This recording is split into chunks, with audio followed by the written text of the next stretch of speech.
Bom pessoal, olá a todos. Eu vou fazer um vídeo aqui rapidinho. Talvez não vai ficar muito curto esse vídeo. E talvez vai ser um vídeo até um pouco mais chato, né, mais cansativo, que é um tema um pouco mais didático, onde eu vou falar um pouco sobre o texto massorético e a Septuaginta. Eu tive que pesquisar em alguns blogs, inclusive usei um pouco de informação de um blog de testemunhas de Jeová, porque eles tinham uma informação mais simplificada, né, sobre essa questão dos massoreta, então facilita o entendimento, que se a gente também usar coisa muito complicada, muito erudita, e também ninguém entende nada. E eu estou fazendo esse vídeo porque duas pessoas diferentes comentaram naqueles meus vídeos lá sobre o Novo Testamento foi escrito em aramaico ou grego. Duas pessoas comentaram que os manuscritos do Mar Morto, eles atestam a versão da Septuaginta.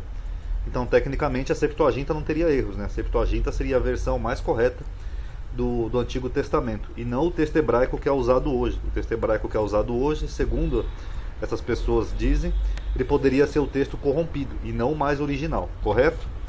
Então eu vou fazer dois vídeos rapidinho para tentar explicar um pouco isso, só que eu tenho que explicar um pouco a história, né, do texto massorético, texto hebraico, essas coisas, senão vai ficar difícil das pessoas entenderem, ok? Então vamos lá. A escrita da Bíblia, acredita-se que ela começou lá no Monte Sinai por volta de 1513 a.C. e elas continuaram a ser registradas por mais de 1000 anos, até o ano de 443 antes de Cristo aproximadamente, correto? Foi quando começou o registro bíblico. A partir lá de Moisés começou a escrever a Torá. Então foi aí que começou aproximadamente, é o que se acredita e se tem em comum hoje em dia, ok? Embora fossem homens com profundo respeito pela palavra de Deus, que a copiaram geração após geração, ainda assim introduziu-se um certo grau de erro humano nos manuscritos, o que é completamente normal e aceitável. Ninguém é perfeito. É claro, às vezes você vai copiar uma palavrinha ou outra, você pode errar, correto? A escrita era copiada para ser preservada, e apesar de todo o zelo, né, do povo judeu, os copistas não eram imunes a erro. Portanto, haviam sim alterações, ainda que insignificante nos textos copiados. Uma palavrinha que você traduz errado, um número que você traduz errado, ou que você entende errado, que nem eu falei naquele vídeo, às vezes você confunde 7 com 70, pode acontecer, dependendo do idioma. E depois que os judeus retornaram do exílio babilônico em 537, quando eles foram lá para a Babilônia, depois eles voltaram para Israel, eles adotaram um novo estilo de escrita, que usava letras quadradas, aprendido na Babilônia. Então, só para vocês entenderem, eu coloquei umas ilustrações aqui.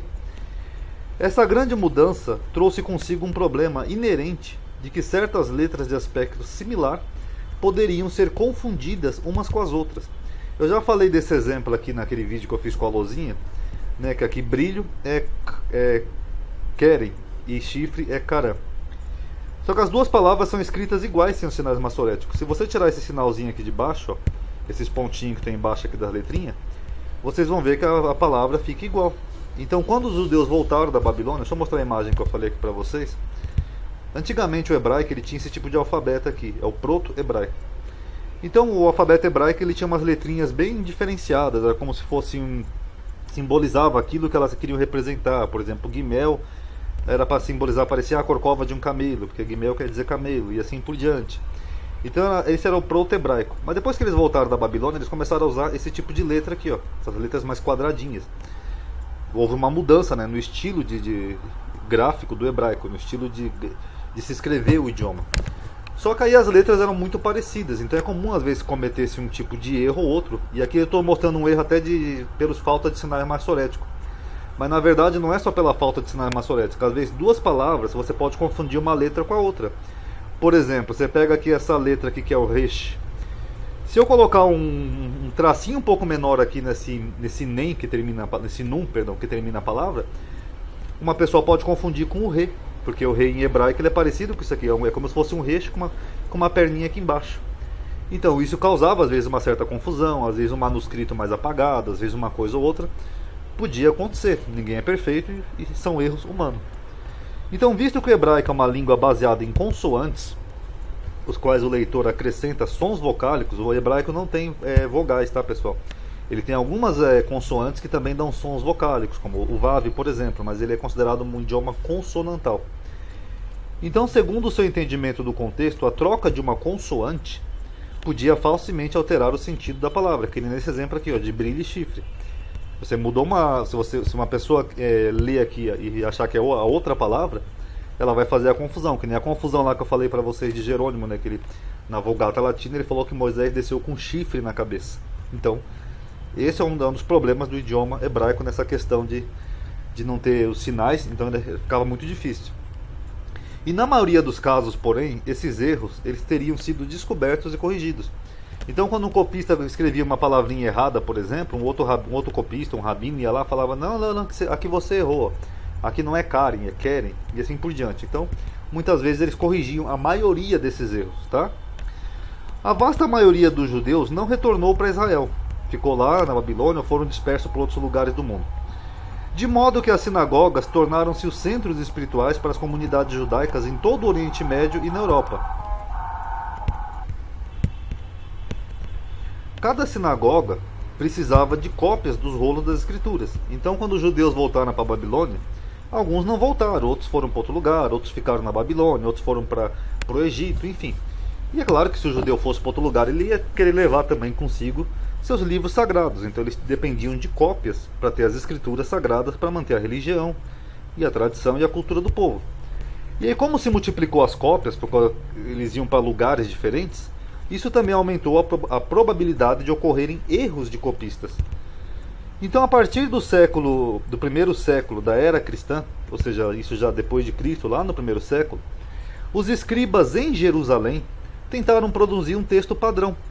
Por que eles tentaram produzir um texto padrão, Ronaldo? Porque já haviam variantes por causa desse excesso de cópias que havia. Então eles falavam: poxa, eu vi lá com um judeu lá do Egito, ele tem uma palavra errada no livro dele, enquanto que o judeu lá da Grécia tem uma outra palavra errada. Então eles falaram: vamos acabar com essa confusão. Vamos fazer um texto padrão antes que o texto todo se corrompa, senão daqui a pouco vão existir torás diferentes, né? Tanaks diferentes. Então eles decidiram produzir um texto padrão, pelo qual todos os outros rolos das escrituras hebraicas pudessem ser corrigidos. Aí era só ter um texto base, entendeu? Eu não sei se essa palavra aqui está correta, vamos ver lá no texto base. Então foi mais ou menos isso que eles pensaram. Todavia não tinha nenhum sistema específico, né, para diferenciar um texto original dos manuscritos que continha erro de copista. Então aqui começou o problema. Então vocês veem que já lá no primeiro século já era difícil saber o que era original ou não. São essas variantes. Se você tinha um texto lá, por exemplo, eu vou citar só Isaías, Isaías não diz, eu vou citar o texto de Hebreus que eu vou mostrar aqui pra frente lá, que eu falei naquele vídeo. Se você tinha um manuscrito lá do Salmo 97 que trazia a palavra Elohim e um outro que trazia a palavra Malahim, era difícil já saber qual seria o texto original. Por quê? Porque já tinha um número significativo de variantes, correto? Então aqui está claro. E um detalhe aqui interessante é que nessa época já havia Septuaginta, que a Septuaginta é de uns 2 séculos aproximadamente antes de Cristo. Então, quando foi feita a Septuaginta, ela já foi feita em cima de um Velho Testamento que já tinha suas variantes textuais. Então, só para deixar claro aqui para todo mundo entender, quando houve a tradução lá do Ptolomeu, ou lá em Alexandria no Egito, já tinha sim variantes textuais do Velho Testamento, correto? Portanto, assim como tem manuscritos que concordam com a Septuaginta, esses do Mar Morto, também vão ter manuscritos que discordam, tá bom? Mas aqui eu vou tocar nesse ponto mais para frente. Então, a partir já do segundo século, o texto consonantal das escrituras hebraicas parece ter ficado bastante padronizado. Eles conseguiram chegar num tipo de padrão, embora ainda não especificado como autoridade. As citações das escrituras hebraicas que constam no Talmud, que foi compilado entre o século II e VI da Era Comum, indicam com muita frequência uma fonte diferente daquela que ficou mais tarde conhecida como o texto massorético. Tá? A palavra hebraica para tradição é massorá ou massoré, significa tradição, porque era uma tradição, os copistas lá copiaram o texto sagrado com muito zelo e com muito cuidado. Então, vamos copiar letrinha por letrinha.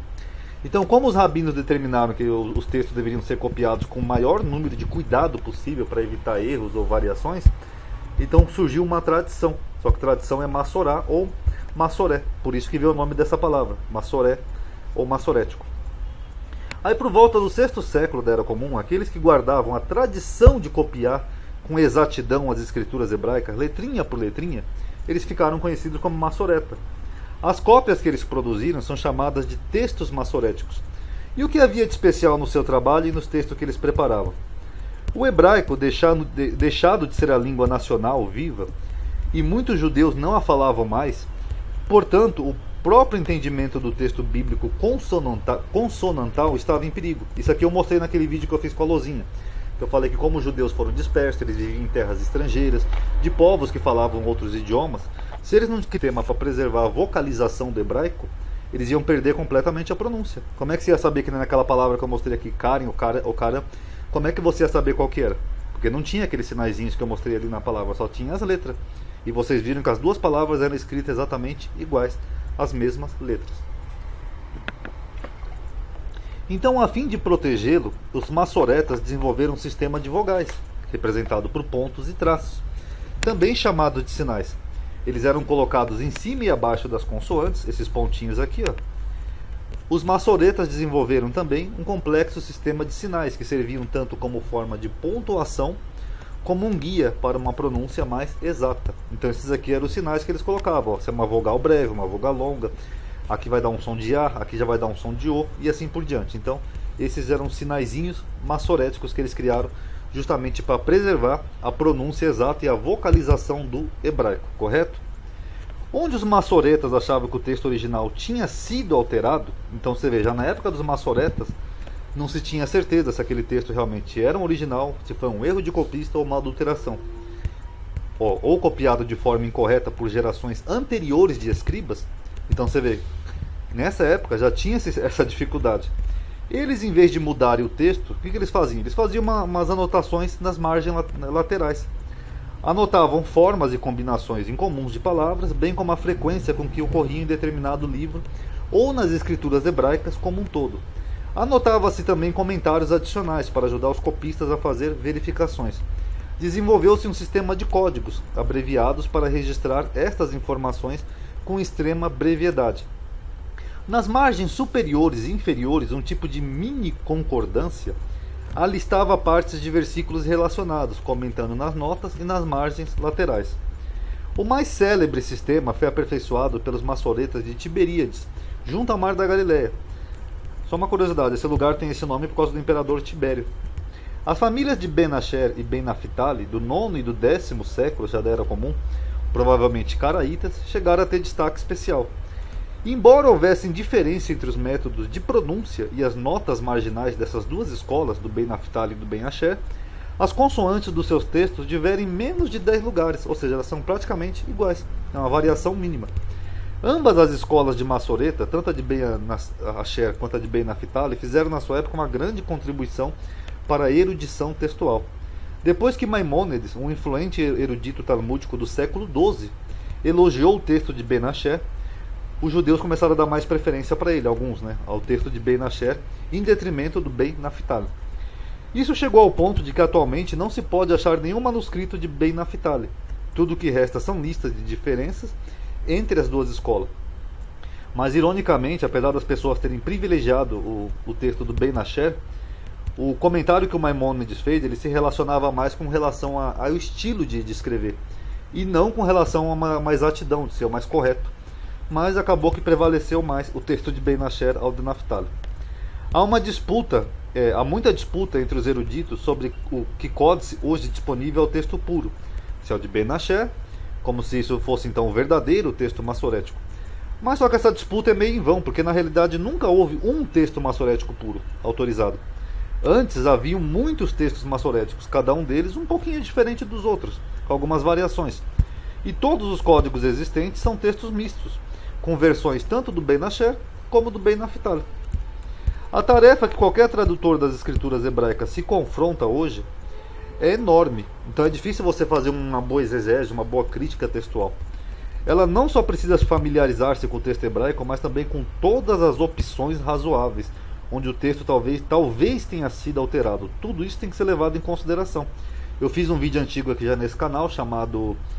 esqueci o nome do vídeo, lembrei, o que é original na Bíblia, onde eu explico isso. Tem uma série de fatores para você tentar chegar ao mais próximo do que é original, e mesmo assim ainda podemos estar errados, por um erro de copista ou de um outro modo.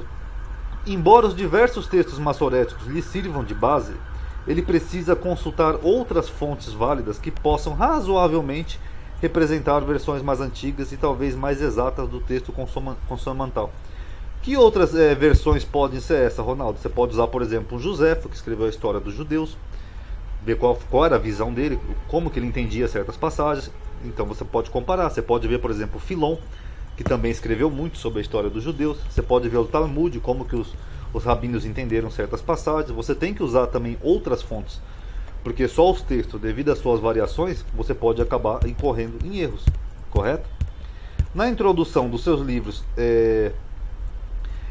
The Text of Old Testament, The Text of the Old Testament, o texto do Velho Testamento, Ernest Wurdenberg explica: quando nós confrontamos com uma passagem difícil, não podemos simplesmente reunir as diversas versões e escolher aquela que parece ser a mais simples. Olha, um texto está dizendo que era azul, outro diz que é amarelo, outro diz que é verde, outro diz que é preto. Aí eu acho que é preto, então eu vou escolher essa. Não, não é assim que funciona. Às vezes preferindo o texto hebraico, outras vezes a Septuaginta, e ainda em outras ocasiões o Targum aramaico. Então você tem que ver pelo contexto, variantes, outras fontes, a interpretação judaica, enfim, você tem que ver uma série de fatores para você ver qual é o exato e não simplesmente escolher aquela que você acha que é a mais exata. As evidências textuais não são todas igualmente confiáveis. Cada uma tem o seu próprio caráter e a sua própria história peculiar. Temos de estar familiarizado com elas se esperarmos evitar soluções inadequadas ou falsas, ok? Ronaldo, e os manuscritos do Mar Morto? Descobertos em 1947 na região de Quirã, perto do Mar Morto, esses pergaminhos são datados de cerca de 200 anos antes de Cristo e contêm partes de cada livro do Antigo Testamento, exceto o livro de Ester. As comparações entre os manuscritos do Mar Morto, o texto massorético e a Septuaginta, eles mostram onde há diferenças entre o texto massorético, que seria mais antigo, e a Septuaginta são cerca de 95%. Ou seja, então tem muita diferença entre o texto da Septuaginta e os textos massoréticos, que nem eu mostrei naquele vídeo, né, os erros da Septuaginta. E delas são compartilhados entre os pergaminhos do Mar Morto e o texto massorético, enquanto que apenas 5% dessas diferenças são compartilhadas entre os pergaminhos do Mar Morto e a Septuaginta. Então quando você pega lá um texto do Mar Morto como esse daqui, você compara com a Septuaginta, você tem menos diferença do que quando você compara o texto massorético com a Septuaginta. Aí que vem esse argumento que as pessoas falam: Ronaldo, tá vendo? Então os manuscritos do Mar Morto confirmam a Septuaginta. Mas só que os manuscritos do Mar Morto é isso que eu falei para você. Ele vem de uma época onde você tinha tantas diferenças que nem os rabinos sabiam qual era o texto original. E aí, como é que fica? Então é de grande importância notar que, e também é de grande importância notar que essas variações são mínimas, elas não alteram o sentido do texto ou a mensagem, ok? Então com quem ficar? Vamos ver no próximo vídeo.